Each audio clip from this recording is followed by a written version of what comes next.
organic, unpredictable, unknown, lovely, beautiful, a sense of fulfillment. This is part of the pleasures of life and not the chores of life.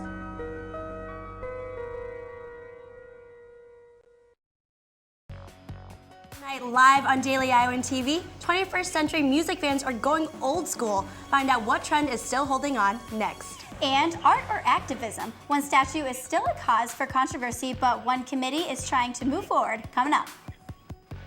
Head coach Kirk Ferentz lends support, assistant coaches talk spring football and rowing. That's all coming up later in sports. We're bringing you all that and more coming up next. Welcome back to Daily Iowan TV.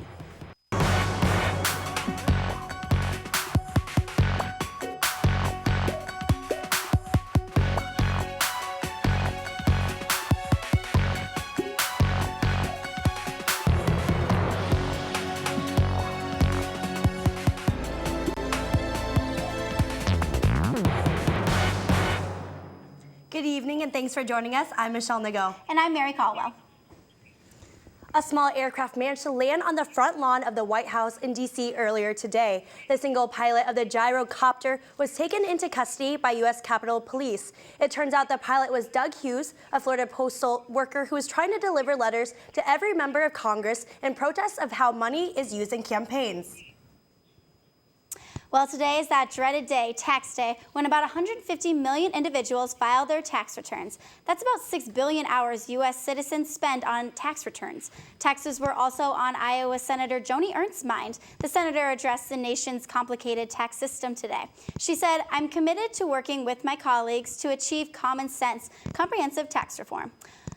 Also, 2 years ago today, the Boston Marathon bombing occurred. Memorial services were held for those injured and tragically killed. Last week, Tsarnaev was found guilty for the attack, but is still waiting for his sentence.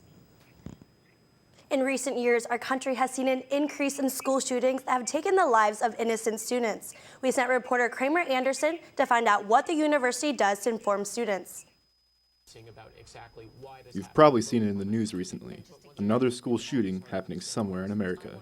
Since 1992, there has been 387 school shootings, with 59% of the victims being between the ages of 10 to 19. With 99 of those shootings having happened since 2012, it appears that school shootings are on the rise. So what is being done to prepare students for the possibility of a school shooting, and how many know what to do? I have no clue actually. Not really, honestly. Of the 6 students I interviewed, only 2 knew what to do. Probably shut and lock the doors, turn off the lights, close the blinds, pretend like no one's home.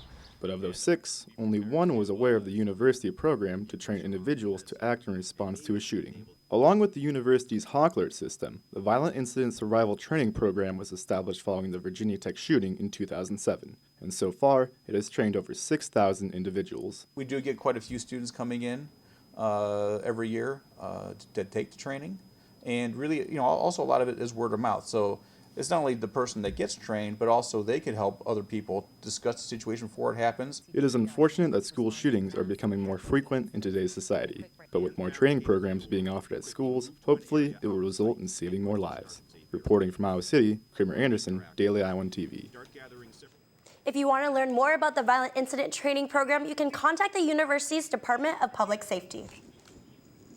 And students are speaking up and out. One committee was committed in the wake of a controversial statue that was placed on the University of Iowa campus. Reporter Abigail Meyer has the latest on the group's recent action. The President's Black Student Advisory Committee was formed in the wake of controversy, but the group is looking to the future and not the past. Many Iowa City community members remember the eerie scenes of a Ku Klux Klan statue sitting on the University of Iowa Pentecrest. On Tuesday, the group held a forum in hopes to connect committee members to the Iowa City public and students. And what we want to do is actually take this out to faculty and staff as well, and to create a community so that we can start talking about all of the various ways in which we experience microaggressions and the ways in which we hurt one another within our community. During the forum, ideas ranged from increasing funding for student organizations and creating a better connection between students and the UI faculty. We need an alliance of people, and it can be anyone of any race, of any gender, it doesn't matter. Reporting from Iowa City, this is Abigail Meyer with Daily Iowan TV. And Mary, it was the perfect spring day today. I know, I finally got the chance to get outside and study. It was so nice out. So Megan, what do we have for the rest of the week? Is it going to be nice? Well, I'm excited to say the rest of this week will have highs in the 70s. Thursday morning temperatures will start at 46 degrees with sunny skies. The clouds are going to stay out of our way for the afternoon as temperatures rise to the 70s. In the evening, those temps are going to dip into the 60s. Looking ahead at the end of our week, a high of 78 on Friday. A beautiful Saturday will lead us to a rainy Sunday, but overall, some beautiful weather coming our way. That's all I have tonight. Back to you at the desk. What was once a haunted bookstore has made a big change. A new restaurant that has kept the historical feel but left the ghosts. Daily Iowan's Brianna Ox has the 411. What was once a haunted bookstore crawling with cats is now the newest dining spot in Iowa City. Northside Bistro opened last month and since then has been changing the restaurant game with a single mindset. Keep it simple, keep it small, keep it focused. And with only 6 entrees to choose from, this mantra is reflected in their menu. But don't let that number discourage you. Northside Bistro provides customers with a wide variety of dishes, ranging from Southern-style pork chop to Japanese-style noodles. I try to stay away from, a Pacific type of culture. So I think that's bringing a unique style to the area. Besides the cultural variety on the menu, what sets Northside Bistro apart from the other Iowa City restaurants is their venue's atmosphere. By exposing brick, adding large windows, and reclaimed barnwood, not to mention their large dining and bar area, Northside Bistro has revitalized an old rustic building while simultaneously creating a signature vibe for itself. We've created this look in here that kind of celebrates the history of this building and, kind of the feel of the neighborhood. So whether it's drinks with friends or maybe just dinner or maybe date night, who knows? Northside Bistro may be the place for you. And look what we have here, a couple that needs a good third wheel. Reporting from Northside Bistro, it's Brianna Ox for Daily Iowan TV. As you see many students walking around campus with earbuds and iPods, many are still holding on to the classics. You might not be able to fit it in your pocket, but people are cherishing the nostalgia of vinyl records. Austin Love has more. It's the classic way to listen to music, a turntable and your favorite vinyl record. In an age that is now dominated by sites like Spotify, Pandora, and iTunes, there are still those who love sifting through vinyl to blow the dust of an old classic. Almost relaxing to just sift through the different albums, and if something catches your eye, you can just add it to your collection. Record lovers will be adding to their collections this weekend as it is International Record Store Day this Saturday. Here in Iowa City, Record Collector, Iowa City's only record store, will be participating for its 6th year. A lot of people come. There's usually a line around the side of the building.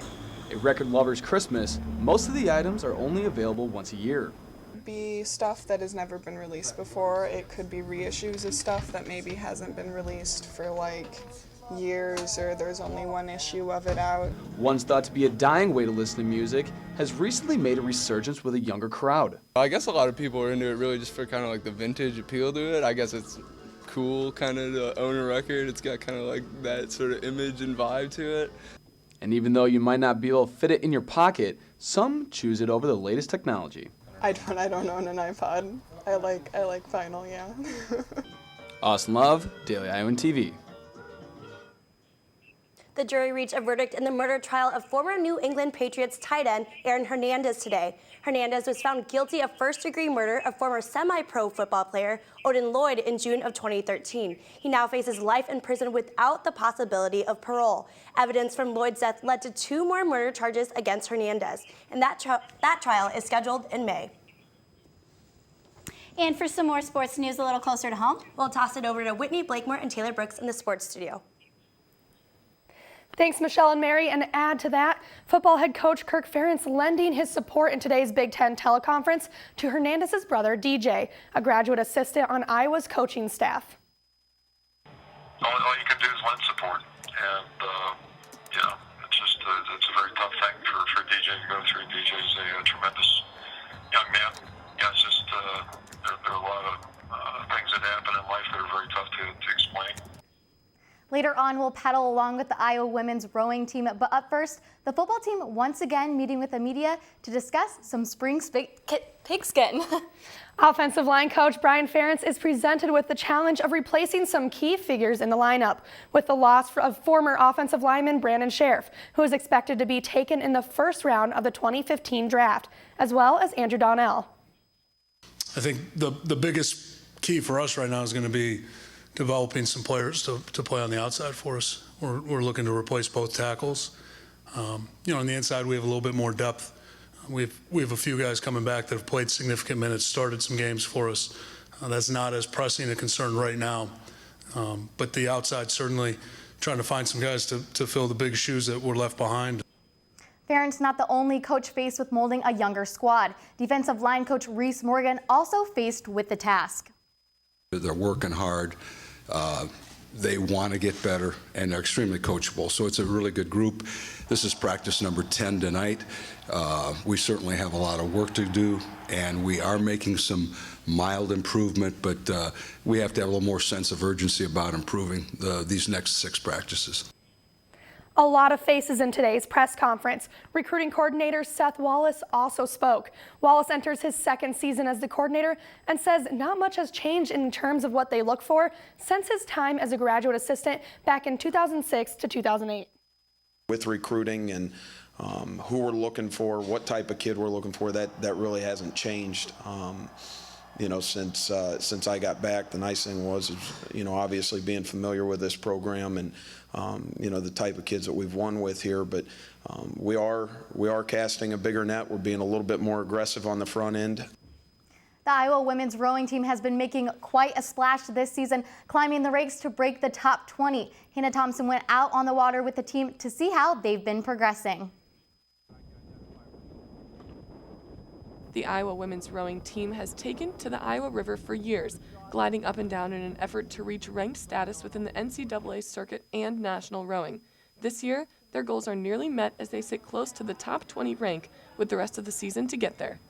Head coach Andrew Carter, who just joined Iowa's program a year and a half ago from Miami, says there have been a lot of technical changes made with the team, but also a mentality switch that's made a lot of difference. I think that they have a different standard for themselves. I think they have a different set of, or a different guide of what they think is possible. So as a result of the training and how they approach it, how deeply they believe in what they're doing has all shifted. This past weekend, the rowing team took home 4 victories against Michigan State, 1 win over Indiana, and 2 over Michigan, all of whom are ranked within the top 20. And as they've been climbing the ranks, landing in the mid-20s after that successful weekend in their double duel, senior Beth Bostian says it's easy to see that difference in herself and in her teammates. It's just like a very motivating atmosphere. Plus, it's really fun to be part of a program that's like making a lot of speedy progress and getting better every day. So that makes it fun. While picking up the program is good for the ranks and their standings, Coach Carter's favorite part about his new team has nothing to do with their numbers. It's just the people, really. This department, this university has positioned its rowing program really, really well. The facility I'm standing in, the equipment we get to use every day, but ultimately it comes down to the people that I get to work with, the people that I get to coach. They make it worth showing up every day for sure. Carter says if they bring their speed and dynamics from practice to performance, this team will be unstoppable. Reporting from the Iowa River, Hannah Thompson, Daily Iowan TV Sports. The team is currently preparing for their next competition, the Big Ten Big 12 Challenge in Kansas City on April 24th. And baseball is in action tonight against Cornell, and Daily Iowan TV's Jordan Maloney is at Duane Banks Field for the game. Check us out Thursday night for the recap. That'll wrap it up for us. Mary and Michelle, back to you at the desk. Authorities had to detain a suspect intruding on a San Diego high school, but luckily for everyone involved, nobody was in too much danger. A stray sea lion pup wandered 5 blocks from the shore to the high school, and police had to come and put the little guy back in the back of the squad car until SeaWorld workers could arrive to care for him. The cops jokingly said when they tried to question him, he clammed up and asked for his lawyer. That's all we have for you tonight on Daily Iowan TV. Be sure to tune in tomorrow evening for more of the latest news. I'm Mary Caldwell. And I'm Michelle Nago. Thanks for watching Daily Iowan TV. Have a great night.